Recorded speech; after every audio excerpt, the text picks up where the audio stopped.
নমস্কার। আজকের আমরা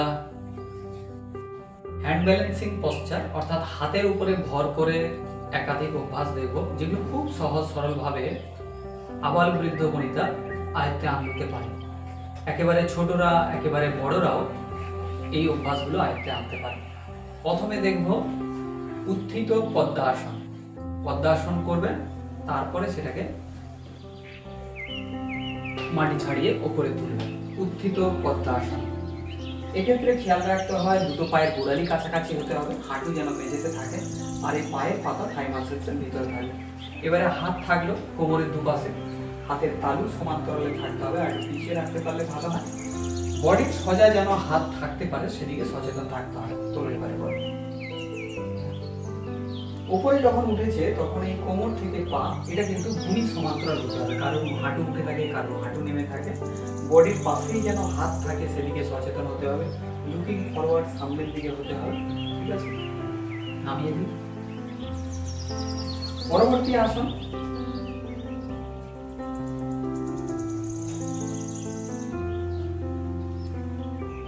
এবার দেখব চতুরঙ্গ দণ্ডাসন। চতুরঙ্গ দণ্ডাসন করার পূর্বে এভাবে বজ্রাসনের পাশের দিকে ঘুরে দিতে হয়, সেখান থেকে হামাগুড়ি দিতে হয়, নেল ডাউন। এবারে এই গোড়ালিটা পায়ের পাতা খাড়াই থাকবে, পায়ের পাতা থেকে গোড়ালি 90 ডিগ্রি কোণ থাকবে ভূমির সঙ্গে কোণ করে। এই গোড়ালি থেকে ঘাড় পর্যন্ত এটি দণ্ডের মতো সোজা থাকতে হবে। নাভির কাছে অনেকে ডাউন হয়ে যায়, সেদিকে যাতে ডাউন না হয় সচেতন থাকতে হবে। কাঁধ থেকে হাত 90 ডিগ্রি কোণ করে ভূমির সঙ্গে থাকতে হবে, কোনোই যাতে সোজা থাকে সেদিকে সচেতন থাকবো। হাঁটু স্ট্রেট থাকতে হবে। ঠিক আছে, নামিয়ে। পূর্ব উত্তানাসন। আমরা পূর্ব উত্তানাসন দেখব। এভাবেই পাশের দিকে মুখ করে বসে থাকা, বডি স্ট্রেট থাকবে, পায়ের পাতা সামনের দিকে টান টান, হাঁটু সোজা। হাতটাকে এবার পিছিয়ে দিই। কতটা পরিমাণ পেছাতে হবে সেটা নিজেকে বারংবার প্র্যাকটিসের মাধ্যমে আয়ত্তে আনতে হবে। কাঁধ যতটা চওড়া, হাতের তালু দুটো ততটা চওড়া রেখেছে, হাতের তালু ভূমির সঙ্গে চিপকে দিতে হবে, আঙুলগুলো এক জায়গায় আছে। এবারে কোমর তুলছে, পূর্ব উত্তানাসন। মাথার মধ্যাংশ থেকে অর্থাৎ কানের পাশ থেকে শুরু করে একদম গোড়ালি পর্যন্ত এটা দণ্ডের মতো সোজা হতে হবে। ভাইব্রেশন যাতে কম হয় সেদিকে সচেতন থাকতে হবে। পায়ের পাতা ভূমির সঙ্গে লাগিয়ে রাখতে পারলে খুব ভালো হয়। লুকিং ফরওয়ার্ড, আকাশের দিকে, ওপরের দিকে থাকছে। আস্তে করে নামিয়ে দিই। এবারে দেখছি একপদ শিরাসন। একপদ শিরাসন, উত্থিত একপদ শিরাসন। একটা পা ঘাড়ে তোলা হবে। পা যখন উঠছে তখন খুব সচেতন থাকতে হবে এই পা যেন কাঁধের সমান্তরালে থাকে, অর্থাৎ পায়ের উপরি অংশ কাঁধের সমান্তরালে আনতে গেলে সেই পাটাকে বেশি করে পিছনের দিকে নামিয়ে দিতে হবে। এবার হাত দুটো পাশে রাখুন, বডি তোলার চেষ্টা করুন। যে পাটা সামনে থাকছে কোমর থেকে গোড়ালি পর্যন্ত এটা যাতে ভূমি সমান্তরাল হয় সেটা খেয়াল রাখতে হবে। কারোর পা সামনের দিকে উঠে থাকে, কারোর ডাউনের দিকে থাকে, সেটা খেয়াল করে ভূমির সমান্তরাল রাখতে হচ্ছে। কাঁধ যত চওড়া, হাতের তালি ততটা চওড়া থাকে। আস্তে করে নামিয়ে দিন।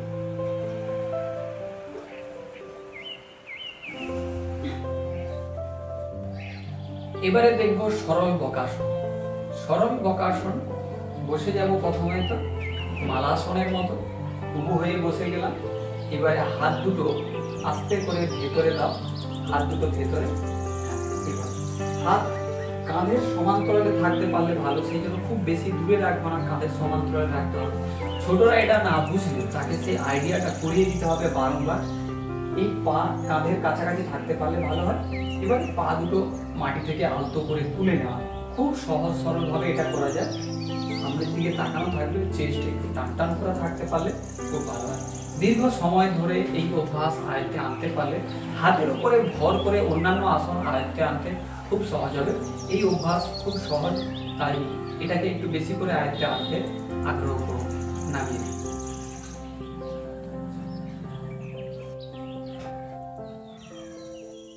বকাসন একটু কৌণিকভাবে অথবা পাশের দিক থেকে করতে হয়, ও একটু কৌণিকভাবে করছে। হ্যাঁ, বকাসন খুব ভালো করে খেয়াল রাখি। এভাবে যে বসা হয়েছে মালাসনের মতো উবু হয়ে, বগলটা হাঁটুর ওপরে থাকতে পারলে খুব ভালো হয়। এবার গোড়ালি তুলে দিই, গোড়ালি এবং কোমর তুলে দেওয়া, এই কাঁধ থেকে রিস্ট এটা যাতে সোজা থাকে সেদিকে সচেতন থাকতে হবে, এলবো স্ট্রেট থাকতে হবে।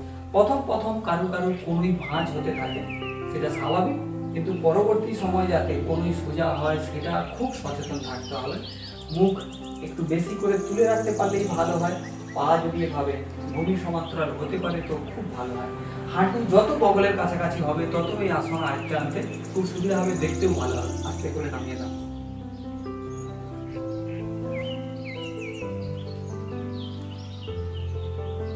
আমরা দেখছি এক পদ বক্ষ ময়ূরাসন। এক পদ বক্ষ ময়ূরাসন। প্রথমে বজ্রাসনে বসে যাও। প্রসেস একটু ভালো করে লক্ষ্য রাখি। এবারে পাটাকে এখানে তুলে নেওয়া হয়েছে। এই হাত পায়ের পাতার সামনে যাচ্ছে, দ্বিতীয় হাত হাঁটুর সামনে যাচ্ছে। দুটো হাঁটু এবং পায়ের পাতা দুটোই এই কোণের কাছাকাছি রেখে অভ্যাস করতে পারলে মুখ তুলতে সুবিধা হবে। অনেকেই করে কি পায়ের পাতাটাকে বগলের দিকে বেশি করে ঢুকিয়ে দেয়। এখানে পায়ের পাতা থেকে ওখানে কাঁধ পর্যন্ত একেবারে দণ্ডের মতো সোজা থাকতে হবে, লুকিং ফরওয়ার্ড। সাইড ওয়েতে এটা আছে, পাশের দিকেই সামনে তাকিয়ে থাকতে হবে। বসে থাকলে যেভাবে মুখমণ্ডল থাকে, দাঁড়িয়ে থাকলে যেভাবে থাকে মুখমণ্ডল সেভাবে থাকতে হবে। আপনারা বুঝতে পারছেন যে এখানে কোণের কাছাকাছি পায়ের পাতা আছে।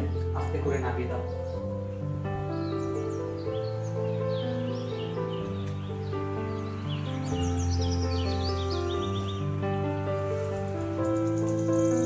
আমরা দ্বিতীয় দিক থেকে অর্থাৎ অপোজিট সাইড থেকে দেখছি। আমরা পায়ের পাতা দেখছিলাম, এবার হাঁটুর দিকটা ভালো করে খেয়াল রাখি কেমন হাঁটুটা থাকে।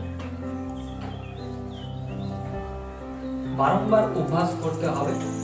কাঁধ যতটা চওড়া আছে হাতের তালু ততটাই চওড়া রাখতে হবে, তাহলে আসন আয়ত্তে আনতে সুবিধা হবে।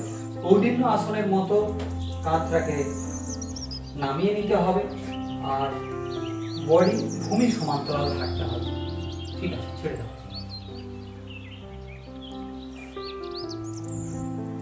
আমরা এবারে কুক্কুট আসন দেখব। কুক্কুট আসন করতে গেলেও পদ্মাসন করতে হচ্ছে। খুব সহজ সরল ভাবে পদ্মাসন ছাত্রছাত্রীরা পারে। হাতের ক্ষমতা বাড়িয়ে তুলতে হবে। হাতের ক্ষমতা বাড়ানোর জন্য একাধিক প্রসেস রয়েছে। কোমরের উপরে ও যেভাবে তুললো, প্রথমে হাঁটুটাকে বগলের কাছাকাছি এনেছে, এটা একটা পদ্ধতি হয়। ওর এই পদ্ধতিটা দেখুন। এছাড়াও দ্বিতীয় পদ্ধতি রয়েছে। হ্যাঁ, খুব খেয়াল রাখতে হবে কাঁধ যতটা চওড়া হাতের তালু ততটা চওড়া রেখে তুলতে হবে, তাহলে ক্ষমতা সোজা থাকবে। এলবো স্ট্রেট থাকতে হবে। এই হাঁটুর অংশ যতটা বগলের কাছাকাছি উঠবে ততটা ভালো হবে। কোমর থেকে হাঁটু পর্যন্ত ভূমি সমান্তরাল থাকতে পারলে ভালো হয়। উপরের বডিও সমান্তরাল চিপকে থাকতে পারলে ভালো হয়। আস্তে করে নামিয়ে দাও। লুকিং ফরওয়ার্ড থাকতে হয়। হাতের উপরে ভর করে হচ্ছে বলে এই অভ্যাসগুলো যখন আমরা আয়ত্তে আনবো তখন এই রিস্টের কাছাকাছি খুব প্রেসার পড়ে।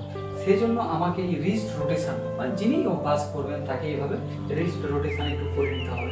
প্রয়োজনে একটা হাত গ্রিপ করে একটা হাত দিয়ে আরেকটা হাত ধরবো, তারপরে এইভাবে মুঠো করে অভ্যাস করতে হবে। ক্লকওয়াইজ অ্যান্টি ক্লকওয়াইজ 8 থেকে 10 বার করে নেওয়া। ডান হাত বাম হাত একটু অভ্যাস করতে হবে। এছাড়াও রিস্টের কাছে ক্ষমতা বাড়ানোর জন্য, কোণের ক্ষমতা, কাঁধের ক্ষমতা বাড়ানোর জন্য একাধিক অভ্যাস রয়েছে। সেগুলো একটু রেগুলার থাকতে পারলে ভালো হয়। এই অভ্যাসটি করো। এই যে অভ্যাসটি করছি, জলের বোতল অর্থাৎ 500 ml জলের বোতল, 200 ml জলের বোতল, তাতে জল ভর্তি করে দিয়ে এভাবে আপ ডাউন করতে পারি। গ্রামীণ স্তরে আমরা অর্ধেক ইট তাকে হাতে রেখে দিয়ে অভ্যাস করাতে পারি ছাত্রছাত্রীদের। এছাড়াও ছোট ছোট ডাম্বেল পাওয়া যায়, সেই ডাম্বেল ব্যবহার করে, কাঠের ডাম্বেল হয়, লোহার ডাম্বেল হয়। এখন দেখবো কুক্কুট আসন। আর দ্বিতীয় পদ্ধতিটা আমরা দেখি। কুক্কুট আসন প্রথমে করছিল কি, এই হাঁটুটা বগলের কাছে তুলে নিয়ে করছিল, এবার কোমরটা তুলে নিয়ে করছে। ক্যান্ডিডেট বিভিন্ন পদ্ধতিতে করতে পারে। এই যে অভ্যাস না, বারংবার ওর কাছে অভ্যাস আছে বলে আয়ত্তে আনতে পেরেছে। আমি বলবো যে হাতের ক্ষমতা ছাত্রছাত্রীদের বাড়ানো দরকার, তার জন্য পুষ্টিকর আহারও দরকার। এক্ষেত্রে আগের যা নিয়মাবলী ছিল তার নিয়মাবলী একই থাকবে, অর্থাৎ বিচারক যে পশ্চাৎ দেখবেন, যে সাইড, যে কৌণিক ভাবে তারা দেখবেন, তারা সেই বিষয়টা কাঁধ থেকে হাতের তালু অর্থাৎ রিস্ট স্ট্রেট থাকবে, এলবো স্ট্রেট থাকবে। কোমর থেকে হাঁটু পর্যন্ত এটি সমান্তরালে থাকতে হবে মেঝেতে, ঠিক আছে। লুকিং ফরওয়ার্ড থাকতে হবে, আস্তে করে নামিয়ে দিতে হবে। বিভিন্ন পদ্ধতিতে করতে পারে। আবার কি এটি শীর্ষাসন থেকেও কোনো কোনো ক্যান্ডিডেট করে। তো স্বাভাবিকভাবে পদ্ধতি বিভিন্নভাবে থাকতে হবে, কিন্তু পশ্চার সম্পর্কে আমাদের সকলকে ধারণা রাখতে হবে। আমরা এবারে বশিষ্ঠ আসন দেখব। আমাদের পূর্বজ, আমাদের ঋষিমুনিদের মধ্যে বশিষ্ঠ মুনি রয়েছেন। সেই বশিষ্ঠ মুনির নামকরণই বশিষ্ঠ আসন। বশিষ্ঠ আসন প্রথমে ভালোভাবে বসতে দিই, পাশের দিকে মুখ করে বসছি। এটাকে বলা হচ্ছে সাইড প্লান্ট। তো সাইড প্লান্ট এই সাইডটা নিচের দিকে থাকতে পারে অথবা উপরের দিকে থাকতে পারে। সেই জন্য সহজভাবে এভাবে হাঁটু ভাঁজ করে ক্যান্ডিডেটকে বসতে হচ্ছে।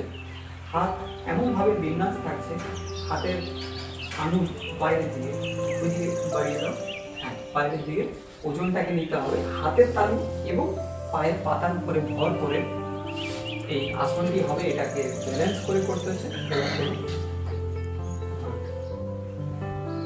খুব ভালো করে খেয়াল করতে হবে, এখানে পায়ের মধ্যাংশ, এখানে হাঁটুর মধ্যাংশ, নাভি এবং ভ্রু মধ্য, এটা যাতে সমরেখ হয়, একই রেখার মধ্যে থাকে।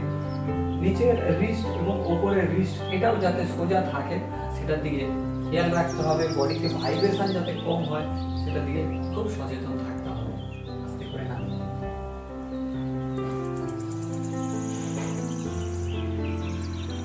আমরা এবারে ব্যাঘ্রাসন দেখব। ব্যাঘ্রাসন হাতের উপরে ভর করে খুব সুন্দর ব্যালেন্সিং পশ্চার। চক্রাসন থেকেও ব্যাঘ্রাসন করা যায়।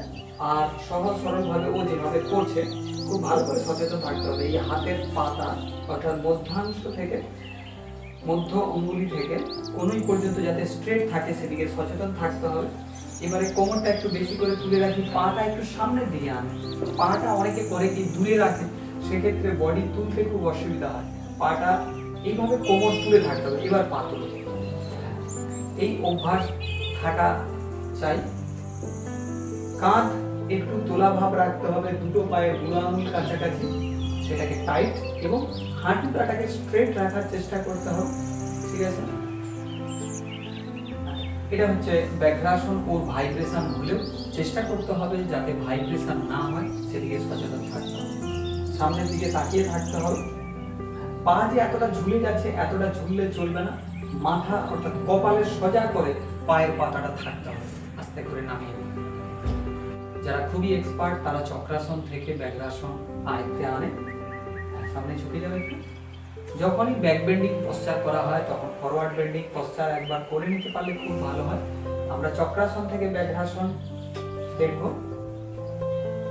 হাতের তালু এবং কনুই মেঝেতে পড়বে, আর গোড়ালি এভাবে তুলে নিতে হবে। গোড়ালি খাড়াই করে নিতে হবে। পায়ের পাতা যেমন আছে, খাড়াই কেমন থাকছে, হাতের তালু যেমন আছে, এভাবে একটু মুখ তুলতে হবে। মুখ তুললে পা চলে আসবে। ওমকার আসন দেখছি। ওমকার আসন করতে গেলে একটা পা খাড়াই তুলতে হয়, এক পদশিরাসন করতে হয়, কিন্তু সবসময় বাম পা খাড়াই তুলে প্রতিযোগিতার ক্ষেত্রে করতে হবে। অনুশীলনে ডান বাম কোনো অসুবিধা নেই, প্রতিযোগিতার স্তরে বাম পা তুলতে হবে। এবারে পরের পা হাতের ভিতরে রেখে এবার দ্বিতীয় পাটাকে না কোণের উপরে আনতে পারলে ভালো হয়। এভাবে ওম চিহ্ন আসবে। ওমকার আসন লুকিং ফরওয়ার্ড হতে হবে। কোণের উপরে এই পায়ের পাতা থাকতে হবে।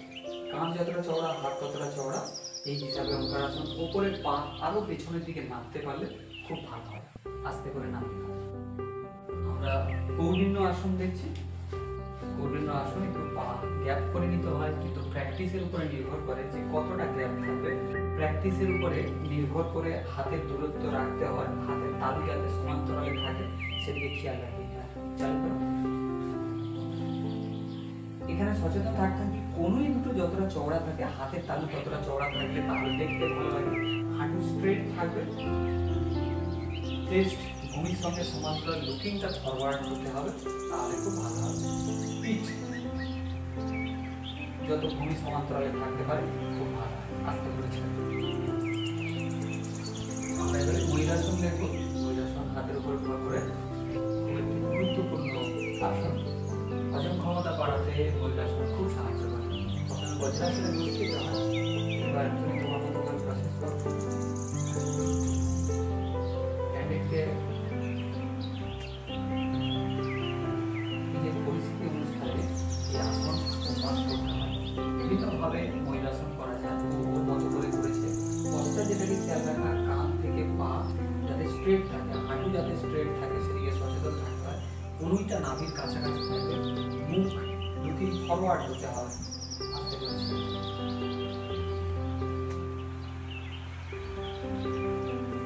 আমরা এবারে বদ্ধ ময়ূরাসন দেখব। বদ্ধ ময়ূরাসনে প্রথমে পদ্মাসন করে নিতে হবে।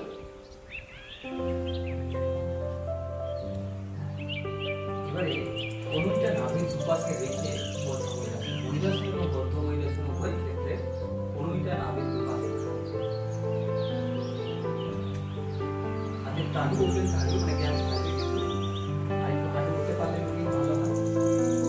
কান থেকে পেছনের অংশ স্ট্রেট থাকবে, মুখ সামনের দিকে ফোকাস থাকবে।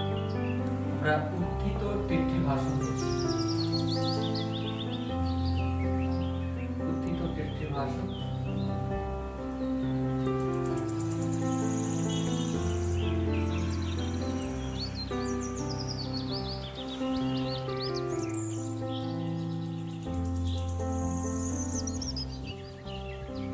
যেমন চওড়া থাকে, হাত সেভাবেই সমান্তরালে রাখতে হয়, এগো স্ট্রেট থাকে, পা সোজা রাখতে হয়, ঠিক ফরওয়ার্ড থাকতে হয়, চেস্ট সামনের দিকে টানটা ছেড়ে হাতের উপরে ভর করে বিভিন্নভাবে অভ্যাস করা যায়। চক্রাসন থেকে অভ্যাস করা যায়, আবার এভাবেও দাঁড়িয়ে অভ্যাস করা যায়। চালু করে এই হস্ত শীর্ষাসন অভ্যাস করতে গিয়ে খেয়াল রাখতে হবে দুটো পায়ের দুলানোর পাশাপাশি, দুটো পায়ের দুলানোর পাশাপাশি, হাঁটু পাশাপাশি, কান থেকে হাতের তালু এটি যাতে স্ট্রেট থাকে, এগো স্ট্রেট থাকে, লুকিং ফরওয়ার্ড থাকতে হচ্ছে। পা যে এতটা সামনে চলে এসছে, পা আরেকটু বেশি করে উপরে, চেস্ট উপরের দিকে টান টান করে করতে হবে।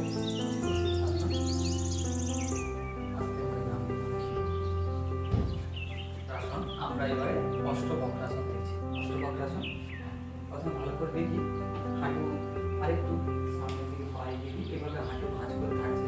এবার ও হাত সামনের দিকে নিয়ে চলে আসছে, দ্বিতীয় হাত সাইডের দিকে রেডি করছে, ও ওর মতো করে রেডি করবে, হাতের তালু কিন্তু সামনের দিকে আছে। এবারে আস্তে করে কোমর তুলে দিলে কোমর তোলা ভাব রাখো, বডি যাতে সমান্তরালে থাকে। বিভিন্ন আসনের মতো হাতের বিন্যাস থাকবে, ওখানে হাঁটু ভাঁজ থাকতে পারে, হাঁটু সোজাও থাকতে পারে, হাঁটু ভাঁজও থাকতে পারে। কষ্টকাসন দেখি আমরা, এবারে কষ্টকাসন দেখি। কষ্টকাসন এভাবে সাইড প্লাঙ্কের মতো ঘুরে যেতে হচ্ছে, তো এখানে আর রেডি করে নিতে হয়, উপরের পাটাকে পদ্মাসনের মতো পরিস্থিতিতে আনতে হয়। এবারে ক্যান্ডিডেট তার যে পাটা ভাঁজ করেছে সেই পাটা ধরছে, এবারে হাতের উপরে ভর করে দিয়ে বডি স্ট্রেট থাকতে হবে। তো অভ্যাস এমনভাবে হতে হবে, এখানে পা থেকে ঘাড় পর্যন্ত যাতে সোজা হয়, কোমর একটু লুকিং ফরওয়ার্ড হতে হবে, ওখানে ভূমির সঙ্গে 90 ডিগ্রি কোণ করে থাকতে হবে। কচ্ছপ আসন আস্তে করে নামিয়ে